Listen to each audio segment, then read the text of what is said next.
Please open your Bible po sa Philippians chapter 1 verse 27.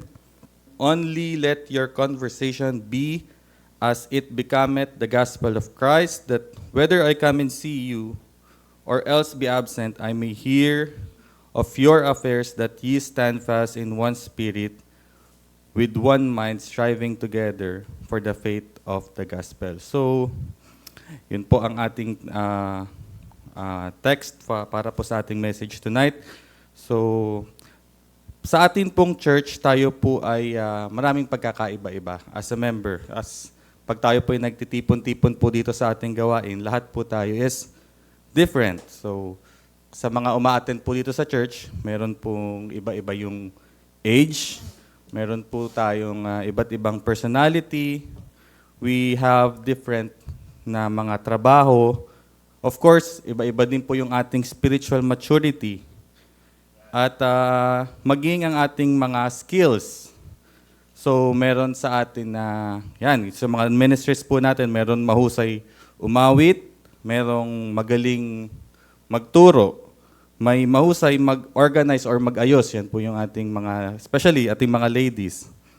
At meron din po dito, minsan tayong kasama, na tahimik lang sa tabi, ngunit faithful siyang naglilingkod sa Panginoon.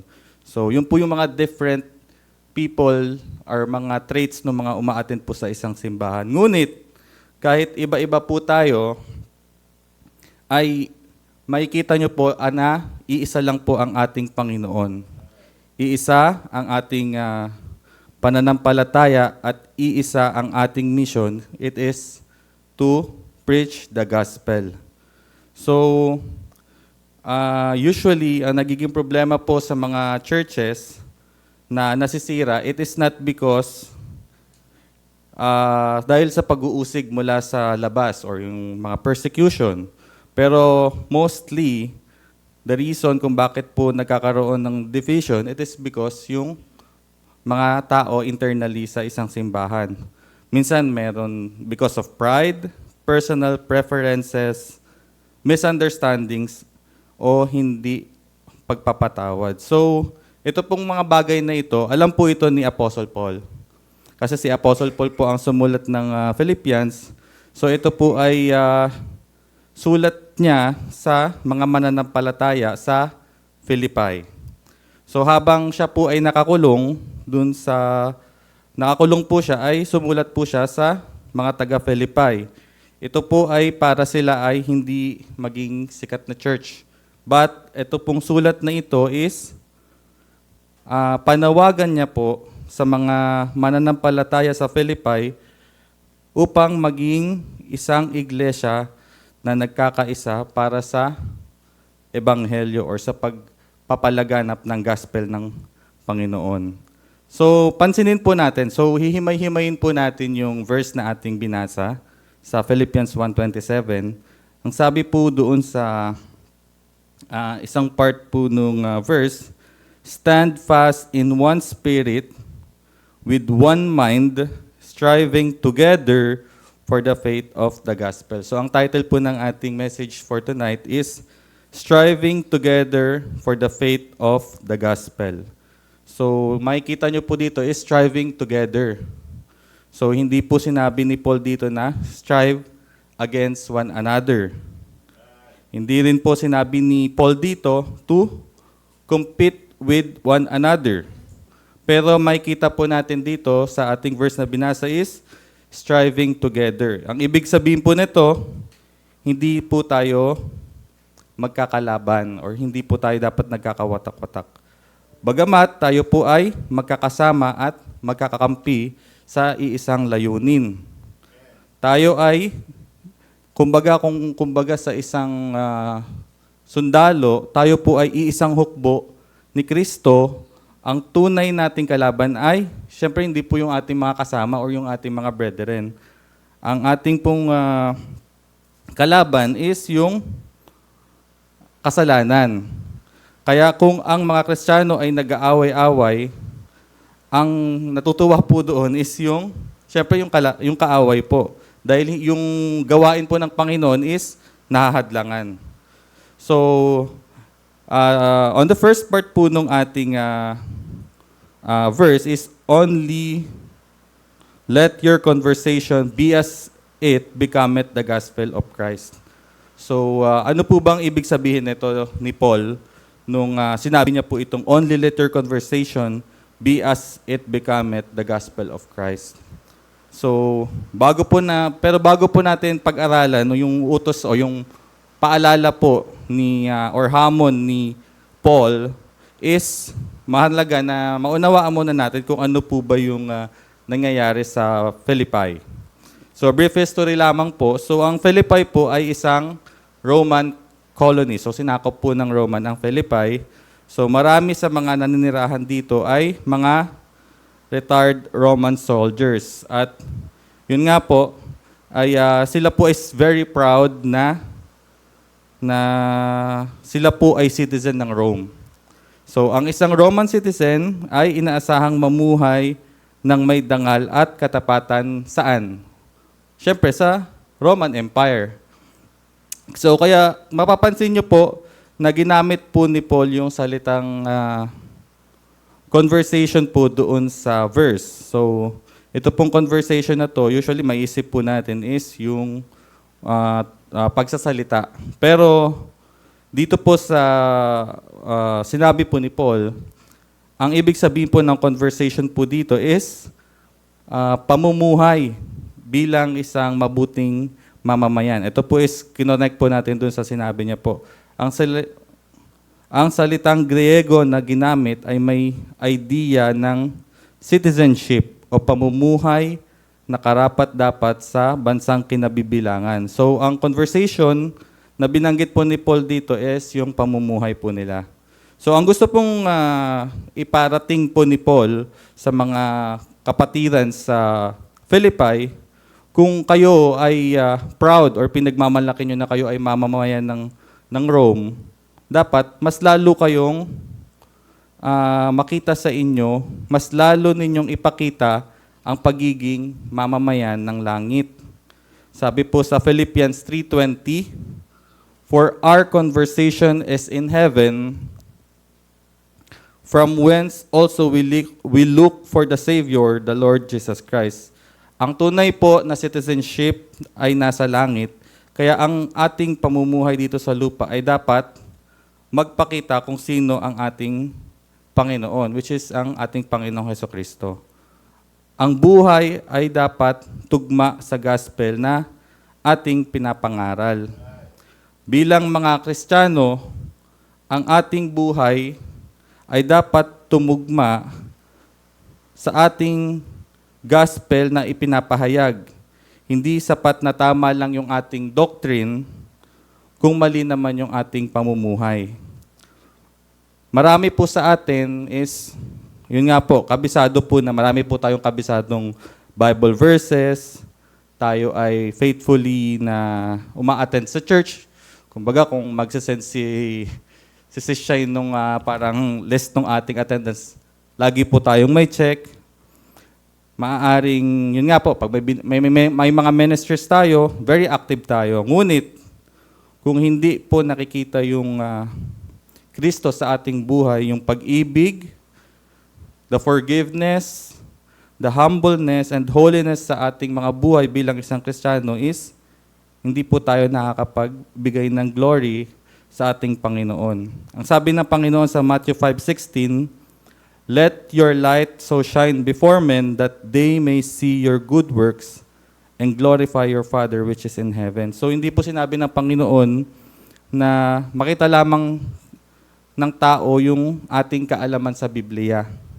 Pero ang gustong iparating sa atin ng Panginoon dito na makita ang mabubuting gawa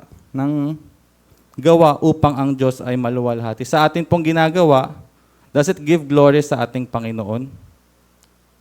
It is a good question for us na sa lahat po ng ating ginagawa, may gagawin tayong ganitong decision, may gagawin tayo or may sasabihin tayong ganitong decision, we should always ask God if, we should ask ourselves kung mapapapurihan po ba ang Panginoon dito.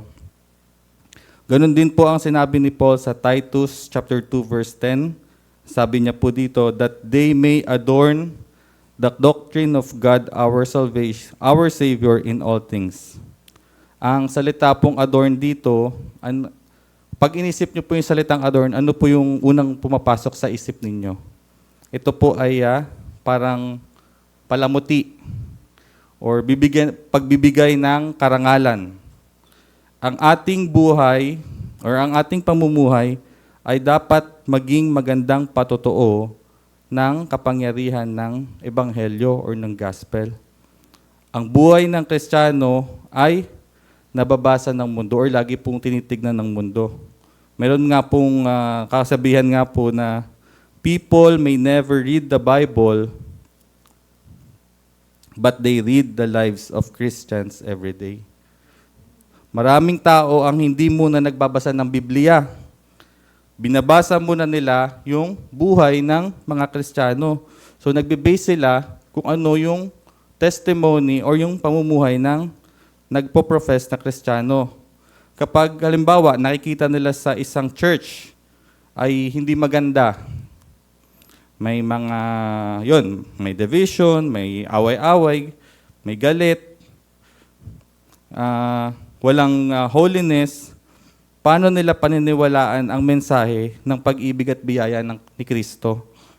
Sabi nga ni Paul sa 2 Corinthians 3 verse 2, "Ye are our epistle written in our hearts, known and read of all men." Tayo ay parang isang bukas na libro na araw-araw binabasa ng mga tao. So kung ano po yung nakikita sa ating buhay, yun po yung tumatatak sa isipan nila. Ay, Kristiyano ba yan? Bakit ganyan? Kristiyano yan, kaya siya ganyan. Ganun po. Maganda pong example or scenario is, isipin natin ay halimbawa, tayo po ay kumakain sa isang restaurant. Tapos, napakasarap po napakasarap nung pagkain nila. Pero, yung may waiter doon na nagsiserve sa inyo na hindi marunong ngumiti, yung pagsasalita niya is parang, alam mo yun, parang tinatamad. Tapos, makikita mo na parang walang concern dun sa ginagawa niya. Or hindi siya enthusiastic dun sa ginagawa niyang trabaho. So, ano po yung usually na maiisip niyo bilang customer or kumakain sa restaurant? So, kahit na yung pagkain na sinuserve nila is masarap, pero ang tumatatak sa isip ng isang customer or nung kumakain is yung pangit na service na ang lagi maiisip nila, yung waiter na yun parang tinatamad naman mag-serve, parang walang hospitality. Which is dapat, ang isang, yun nga po, part ng hospitality industry ang restaurant, so dapat they should be hospitable sa kanilang mga customers. So ganoon din po sa ating church na ang gospel po ay perpekto at makapangyarihan na. Hindi kailanman nagbabago ang katotohanan ng gospel of Christ. Ngunit kapag ang isang Kristiyano ay namumuhay ng salungat sa kanyang pinapangaral, ang nasisira ay ang kanyang testimony. Nagiging hadlang siya upang ang iba ay lumapit kay Kristo at nagiging discouragement. So hopefully, wag po ito mangyari sa atin na kapag tayo po ay, yan po, may wish program po tayo, nakikita tayo, nag-share ng salita ng Panginoon. We are sharing the gospel sa mga kaibigan, mga friends, na we share the gospel, ganito ang ganyan dapat. Pero sa ating buhay is, hindi naman nakikita ang salita ng Panginoon. So, isa rin pong magandang halimbawa ng dito is si David. So, it is the time nung nagkasala po si David kina Bathsheba and Uriah. Ang sabi po ni Nathan sa 2 Samuel 12:14, "Because by this deed, thou hast given great occasion to the enemies of the Lord to blaspheme." Yung kasalanan po ni David ay naging dahilan upang lapastanganin ng mga kaaway ang pangalan ng Diyos. So, yun po ay sinabi ni Nathan sa kanya, it is because yung pagkakasala niya, instead na yung buhay niya will give glory sa Panginoon, parang yung buhay niya or yung ginawa niya pagkakasala, parang it gives license doon sa mga kaaway ng Kingdom of Israel na sila na lapastanganin ng kaaway ang Panginoon. Gayon din sinabi din po ito sa Daniel 6:4.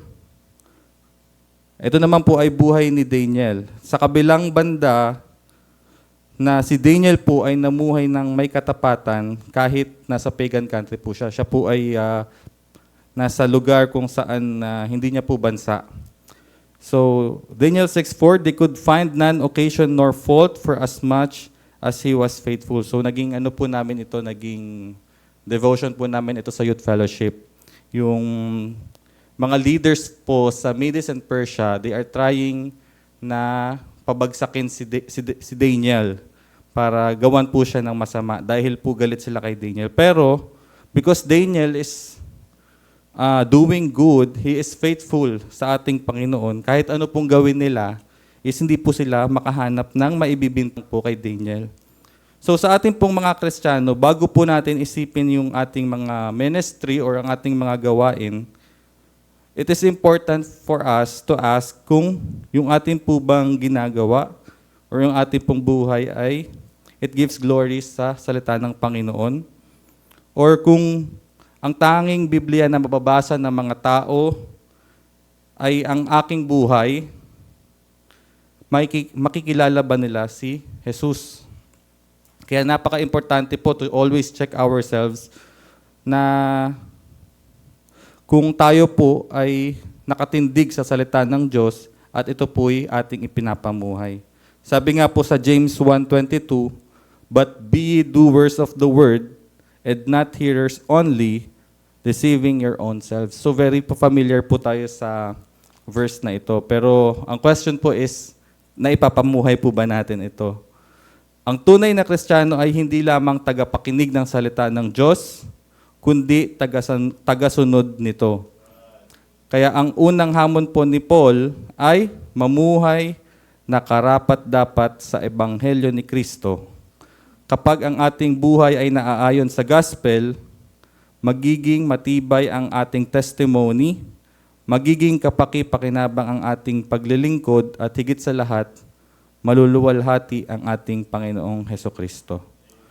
So yun po yung first part po ng ating verse, which is, "Only let your conversation to be as it becometh the gospel of Christ."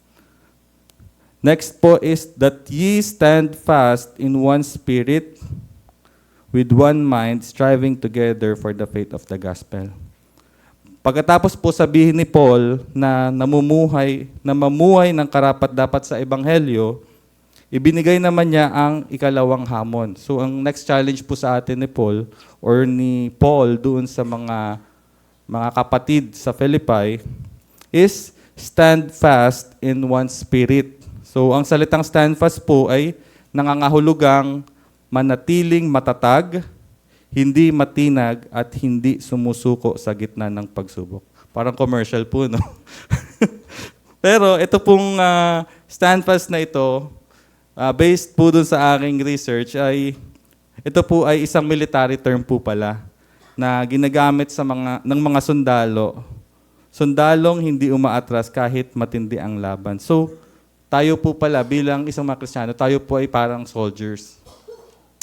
Habang si Paul po ay nakakulong sa Rome, alam niyang darating ang mga pagsubok sa iglesia sa Philippi. Kaya ang kanyang paalala ay huwag silang matakot o maghiwa-hiwalay or magkawatak-watak. Sa halip, manatili silang matatag at nagkakaisa kay Kristo.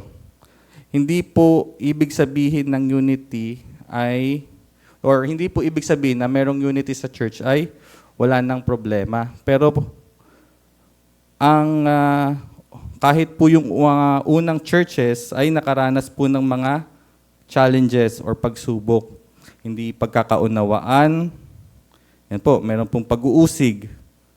Ngunit sa kabila ng lahat ng ito, nananatili silang nagkakaisa sa kanilang layunin na ipalaganap ang Ebanghelyo.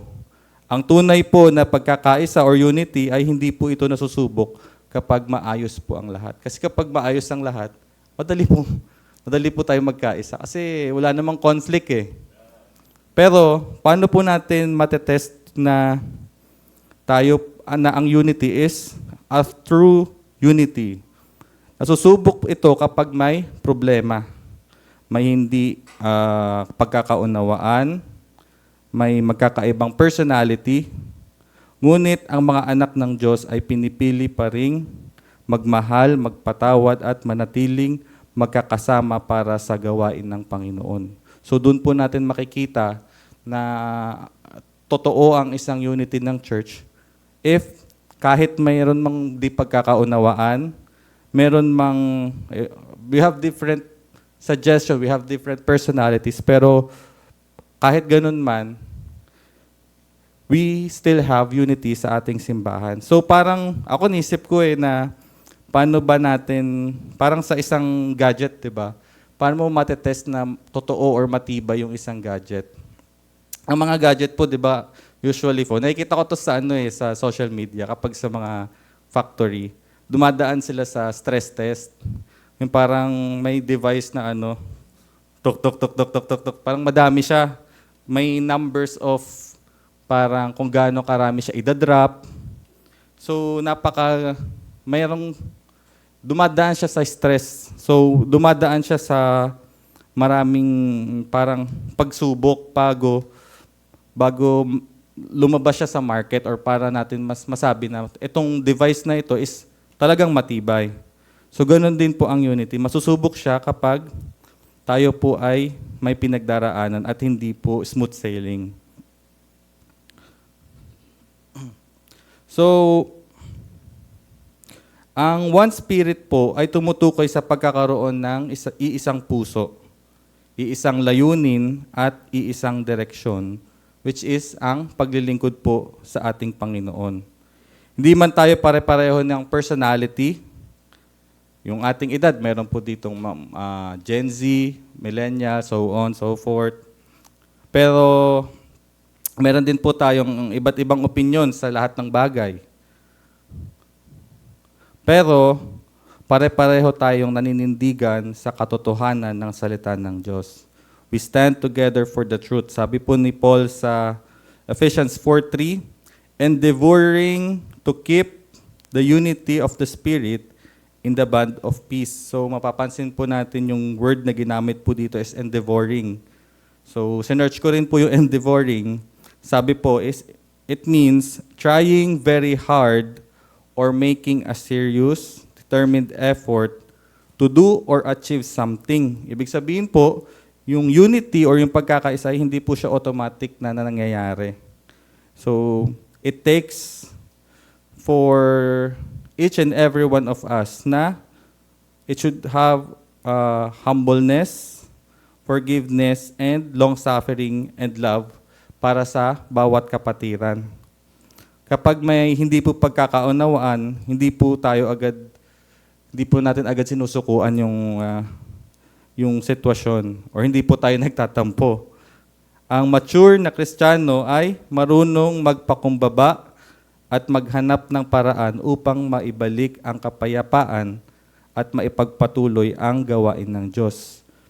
So, isa pong example ng scenario na it shows unity is yung si Aaron and Hur and si Moses. So, makikita po natin yun sa Exodus chapter 17. Ito po yung time na ang bayan ng Israel po ay nakipaglaban sa Amalekites. So, doon po, kailangan po, di ba, ang utos ng Panginoon sa kanila is itataas ni Moses yung kanyang dalawang kamay. So, siyempre, habang pong tumatagal, nakataas po yung kamay ni Moises. Kaya tayo nga po, di ba, mga 15 minutes or 30 minutes po natin itaas yung kamay natin, is makangalay na po tayo. Pero ang utos kasi ng Panginoon, kailangan nakataas po yung dalawang kamay ni Moses para manalo po ang bayan ng Israel laban sa Amalekites. So, nakita po ni Aaron at Hur na nahihirapan po si Moises. Kasi nangangalay na siya eh.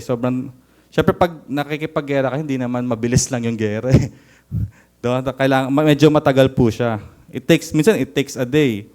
Pero makikita po natin na si Aaron at Hur, nakikita niya po yung paghihirap ni Moises. Ano po ang ginawa nilang dalawa? So, ang ginawa po ni Aaron at ni Hur ay pinaupo nila si Moises sa isang bato at inalalayan po nila yung dalawang kamay po ni Moises hanggang sa matapos po yung laban. Makikita po yun sa sa Exodus chapter 17 verse 12. But Moses' hands were heavy, and they took a stone and put it under him. And he sat thereon, and Aaron and Hur stayed up his hands, and the one on the side, and the other one on the other side, and his hands were steady until the going down of the sun. So, nagtulungan po sila upang matapos yung task na binigay po kay Moises ng Panginoon. And dahil po sa kanilang pagtutulungan, is nakita po natin doon, nagtagumpay po ang Israel laban sa Amalekites.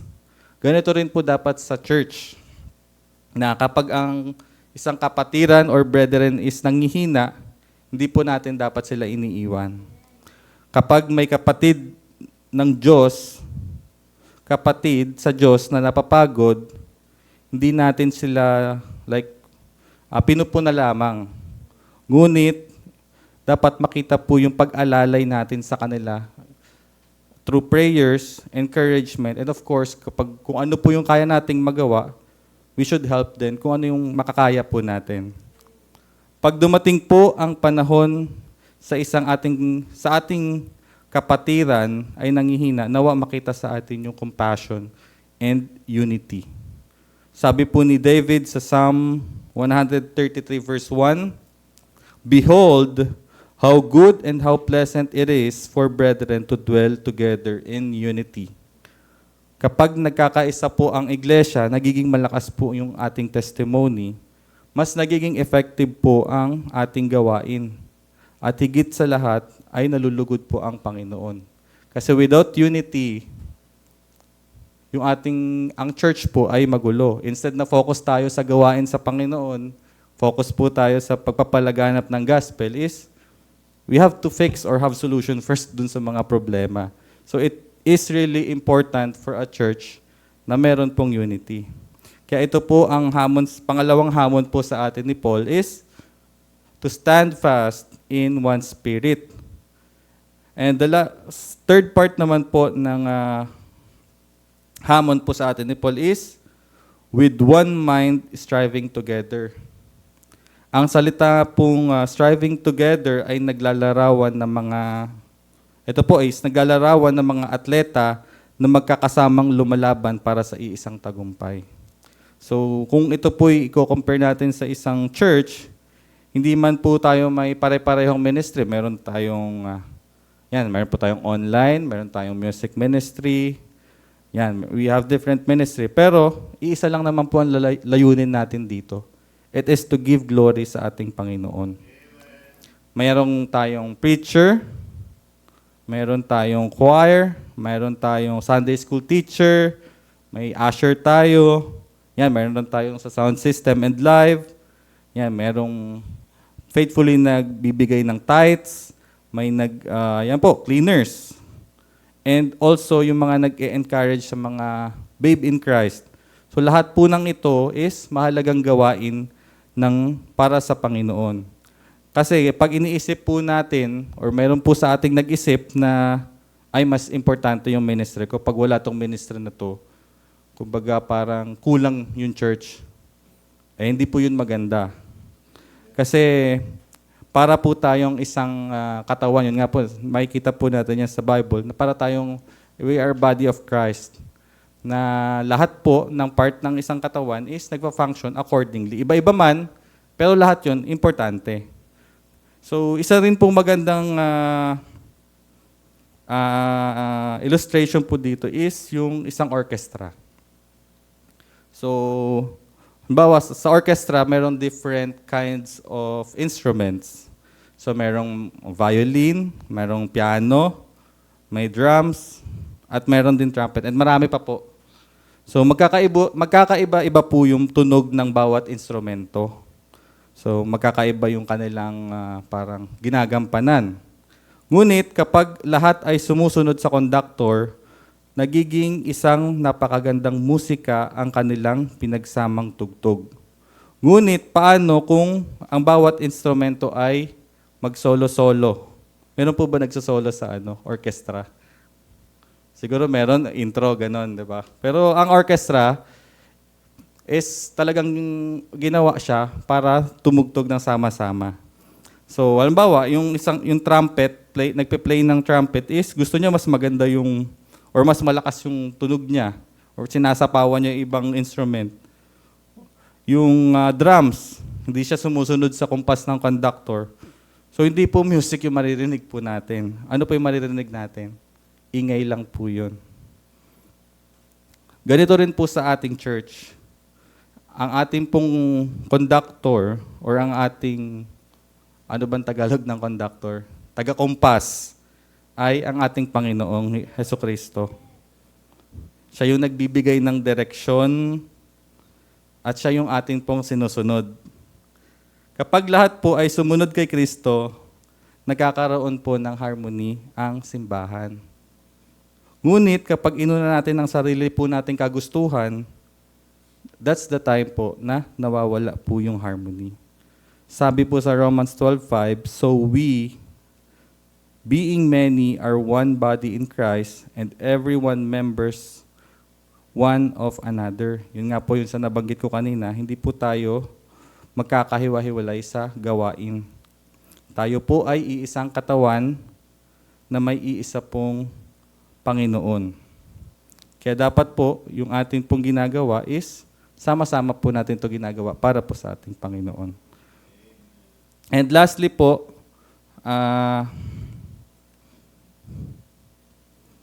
only let your conversation be as it becometh the gospel of Christ, that whether I come and see you or else be absent, I may hear of your affairs, that ye stand fast in one spirit, with one mind striving together for the faith of the gospel. So, for the faith of the gospel, ito po yung pinaka-importanting part po ng ating verse. Matapos po sabihin ni Paul yung mga na tayo bilang isang Kristiyano or sa Church of Philippi na sila po ay dapat mamuhay ng karapat-dapat sa Ebanghelyo, manatiling matatag, at magsikap na magtulungan, pinaalala na ang dahilan ng lahat ng ito is for the faith of the gospel. Bakit tayo nagkakaisa? Siyempre, hindi ito para sa ating kagustuhan, kundi para po ito sa pagpapalaganap ng Ebanghelyo or ito po yung ating Great Commission. Ang pangunahing misyon ng simbahan ay hindi lamang magkaroon ng maraming ministry, kundi ipangaral ang mabuting balita ng kaligtasan kay Hesukristo. Matthew 28:19-20, shortcut ko na lang po, go ye therefore and teach all nations. Ang unity po ay hindi po ito yung destination or hindi po ito yung pinaka-goal lamang ng verse na ating binasa. But, ang pinaka-goal po nung verse na ating binasa is yung pagpapalaganap po ng gospel. Ang pagkakaisa ng mga anak ng Diyos ay paraan upang maging mas effective ang simbahan sa pagtupad ng Great Commission, ang pagpapalaganap ng gospel. Sabi nga po sa Acts 13:2 and 3, ito po is nung isinugo ng church sa Antioch sina Paul and Barnabas bilang maging missionaries. As they ministered to the Lord and fasted, the Holy Ghost said, separate me, Barnabas and Saul, for the work whereunto I have called them. And when they had fasted and prayed, and laid their hands on them, they sent them away. So, yun po, the Church of Antioch sent Paul and Barnabas to become missionaries. So, makikita po natin dito, hindi po lahat ng, may specific na pinadala po ang Panginoon at hindi po lahat ay umalis. May mga natatili upang manalangin and sumuport sa gawain ng pinag-uutos ng Panginoon. Ngunit makikita natin na ang lahat ay naging kabahagi sa pagpapalaganap ng Gospel of Christ. Ganito rin naman po sa ating simbahan ngayon, na hindi po lahat ay nagiging pastor, hindi po lahat nagiging missionaries, ngunit lahat po tayo is may part na gawain sa Diyos sa pamamagitan ng ating prayers, sa ating pagbibigay, sa ating service, at sa personal na pag-share ng Word of God. So, we have our own ways para hindi man tayo yung humahayo at nagbabahagi sa iba't ibang lugar, pero as a Christian, ginagawa po natin yung task natin na, of course, support yung mga missionaries and preachers natin. And also, on our own, we share ang gospel sa mga nakakasalamuha po natin. So, ang iglesia po or ang simbahan po is a family ng ating Panginoon na pinag-isa ni Kristo para sa iisa pong layunin. Naway ito po maging totoo sa bawat isa po sa atin, yung mga hamon po ni Paul. So, 3 po yung hamon ni Paul. For us to live worthy of the gospel, to stand fast in one spirit, and lastly, and striving together with one mind. So, last na lang po, a united church is not one where everyone is the same, but one where everyone is united in the same Savior, the same truth, and the same mission to strive together for the faith of the gospel. So, nawa po sa bawat isa po sa atin na nagpo-profess bilang isang Kristiyano, nawa we should do our part bilang mga anak ng Panginoon. Sa ating simbahan, we keep peace and unity sa mga gawain, and also gawin po natin yung ating Great Commission, which is to share the gospel of Christ sa mga taong nangangailangan at wala pa pong kaligtasan. So, yun lamang po, and all glory belongs to God. And tayo po let's close in prayer.